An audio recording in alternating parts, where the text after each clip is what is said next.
My father married Victoria 10 years ago, long after my biological mother passed away. Victoria brought 2 adult sons from a previous marriage into our lives. They were lazy, entitled men who viewed my father as nothing more than a blank check.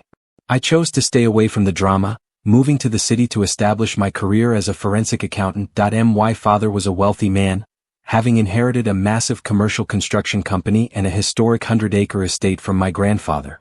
But as his health began to decline over the past 2 years, Victoria systematically cut off his communication with the outside world. She changed his phone number, restricted family visits, and fired the loyal housekeeper who had worked for us for 2 decades. When my father passed away from natural causes, I rushed back home. The atmosphere at the wake was cold. Victoria and her sons were already wearing luxury designer clothes and whispering about architectural renovations to the estate. The morning after the funeral, Victoria called me into the study. She threw a copy of a newly revised will on the mahogany desk.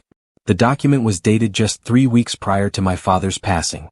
It stated that the entire estate, the construction business, and all liquid bank accounts were being left exclusively to Victoria. My name was completely omitted. Victoria looked at me with cold satisfaction. She told me that my father realized I did not care about the family business because I moved away.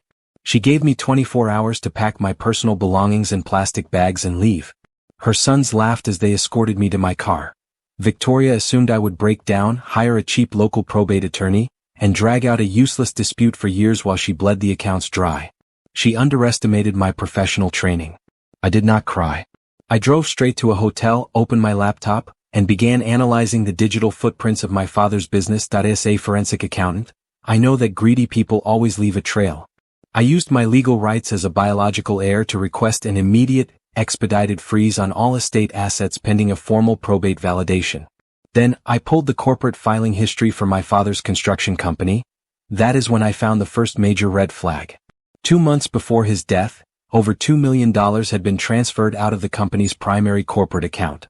The funds were sent to an entity called V&M Holdings, registered in Delaware. A quick search of the corporate registry showed the authorized signers for V&M Holdings were Victoria's 2 sons. Next, I obtained the original copy of the new will from the county probate clerk. I looked at my father's signature. To an untrained eye, it looked authentic. But under digital magnification, the line weight was perfectly uniform. It was a digital tracing, likely produced using an electronic signature pad or an advanced lightbox replica from an old contract. But the biggest mistake Victoria made was the choice of witnesses. A valid will requires 2 independent witnesses who do not benefit from the estate. Victoria had used her own sister under her maiden name, and a local notary who happened to be her son's close childhood friend. I hired the top probate litigator in the state and handed him a complete 300-page forensic audit report. We did not just contest the will. We filed a massive civil racketeering lawsuit against Victoria, her sons, and the corrupt notary. 3 weeks later, we forced Victoria into a mandatory deposition. She arrived with a smug look, completely convinced her document would hold up. My attorney laid out the magnification analysis of the forged signature. Victoria sneered, claiming my father used an electronic pad because his hands were shaking. Then I opened my briefcase and placed the financial records of V&M Holdings on the table. I showed the bank statements proving her sons had used the stolen $2 million to buy luxury sports cars and pay off gambling debts. Finally, my attorney played a piece of evidence Victoria never saw coming. Before the loyal housekeeper was fired, she had installed a nanny cam in the study to check on my father's well-being. The footage from 3 weeks before his death clearly showed Victoria and her eldest son arguing with a bedridden, heavily medicated man who was refusing to sign a document.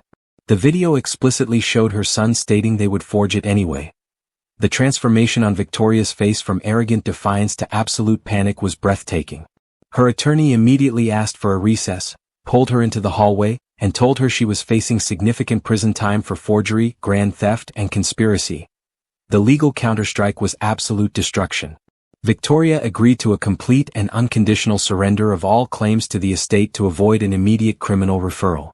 The fraudulent will was declared void, and the court reinstated my father's original will from 2015, which left 80% of the entire estate and business to me. Victoria and her sons were given exactly 48 hours to vacate the historic family estate.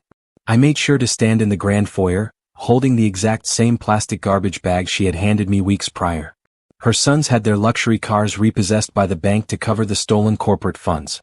Because the notary was stripped of his license and confessed to his role under pressure, the state prosecutor picked up the case anyway. Victoria and her eldest son are currently serving sentences for document forgery and grand larceny. Victoria wanted to steal a lifetime of my family's hard work, and she ended up losing her freedom.